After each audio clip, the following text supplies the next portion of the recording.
नमस्कार दोस्तों, मैं राजकुमार मौर्य प्रखर इंडिया यूट्यूब मंच पे आपका स्वागत है। बहुत बड़ी खबर आ चुकी है देश की राजनीति से, एनडीए को लेकर।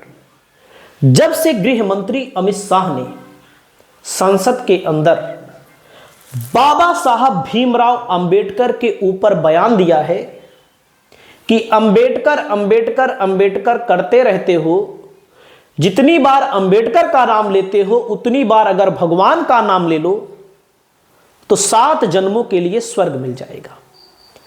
तब से एनडीए के अंदर, पूरे देश की राजनीति के अंदर बदलाव देखने को मिल रहा है। एनडीए के सबसे बड़े चेहरे के तौर पर नीतीश कुमार जाने जाते हैं। नीतीश कुमार को लेकर खबर आई कि नीतीश कुमार बीजेपी से नाराज हैं। क्यों नाराज हैं? बाबा साहब भीमराव अंबेडकर पर अमित शाह द्वारा दिए गए बयान को लेकर।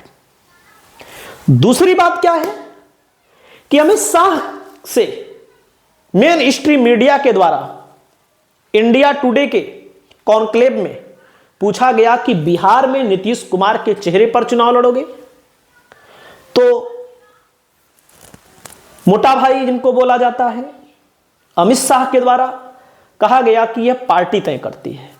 हालांकि आप सब जानते हैं अमित शाह और मोदी के अलावा कोई तय वे नहीं करता है। इन्होंने उस बात को टाल दिया। इन्होंने कहा पब्लिक प्लेटफॉर्म पर इन सब बातों को नहीं बताया जाता। तो नीतीश कुमार अचानक से बीमार हो जाते हैं।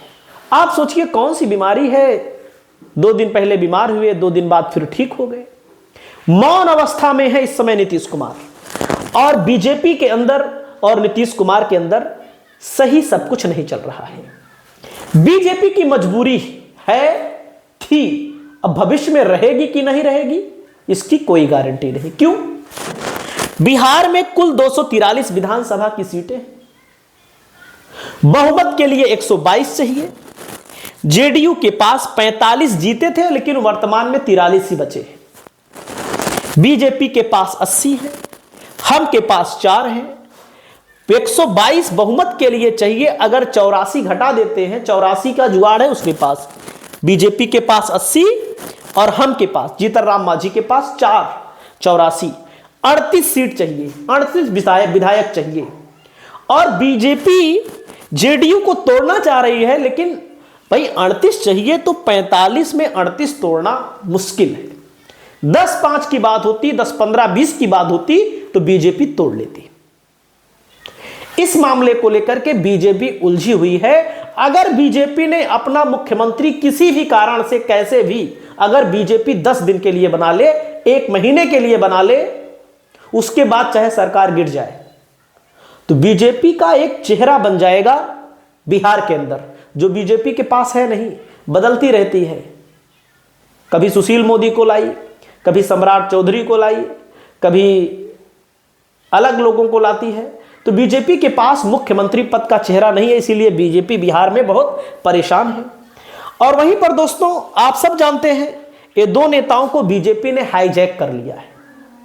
इन 2 नेताओं को, जेडीयू के 2 बड़े नेताओं को बीजेपी ने हाईजैक कर लिया है। और इन दो नेताओं के माध्यम से बीजेपी ने जेडीयू को हाईजैक एकदम से कर लिया है, लेकिन पूरी पार्टी को तोड़ नहीं पा रही है। नीतीश कुमार को लेकर के जब से अमित शाह का बयान आया है, तब से नीतीश कुमार की पार्टी को लेकर के आप सब जानते हैं, नीतीश को किसी भी कीमत पर हम मुख्यमंत्री बनाए रखेंगे। बार बार अच्छा बताओ, जब आपके घर में सब कुछ ठीक हो, किसी के घर में सब कुछ ठीक हो, तो बार बार कहने की क्या जरूरत पड़ रही है?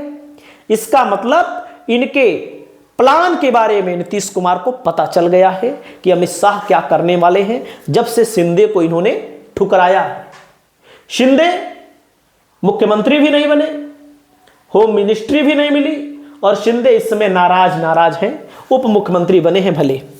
और वहीं पर नीतीश की कोई सीट नहीं आएगी तब भी मुख्यमंत्री बनाए रखेंगे, दिलीप जायसवाल बिहार के प्रदेश अध्यक्ष कह रहे हैं। आप सोचिए, ऐसा संभव है? चिराग पासवान को फिर बना दें? ऐसा असंभव है कि नीतीश को कोई सीट नहीं आएगी तब भी मुख्यमंत्री बनाकर रखेंगे।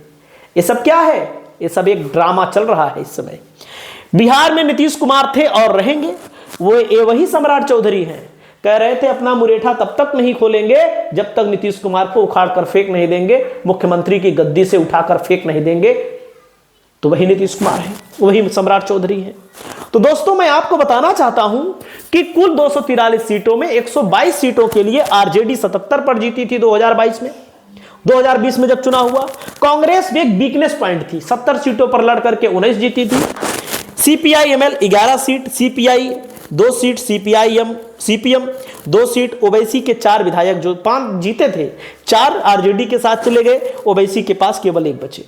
कुल मिलाकर मैं आपको बताना चाहता हूं 122 बहुमत के लिए 112 इंडिया गठबंधन जो आज है महागठबंधन ने चुनाव जीता, और 10 सीटों की कमी रह गई जिससे ये लोग सरकार नहीं बना पाए। इसको लेकर खबरें आ रही हैं कि नीतीश कुमार और जेडीयू एक साथ आ सकती है। लेकिन जहां पर एक खबरें आ रही हैं वहीं पर जहां पर सफाई आ रही है वहीं पर एक पार्टी है, रामविलास पासवान के भाई पशुपतिनाथ पारस की पार्टी। ये वह पार्टी है जब लोकसभा का चुनाव नहीं हुआ था उसके बहुत पहले, जब रामविलास पासवान की मृत्यु होती है तो उनके 6 सांसद थे, 6 सांसद। और पशुपतिनाथ पारस जब उनकी मृत्यु हो गई रामविलास पासवान की तो 5 सांसद अलग हो गए और चिराग पासवान बेचारे अकेले बचे। सोचिएगा, LJP original symbol, Chirag Paswan ने, बीजेपी ने इनकी मदद की, चुनाव आयोग ने इनकी मदद की, पशुपतिनाथ पारस लेकर अलग हो गए।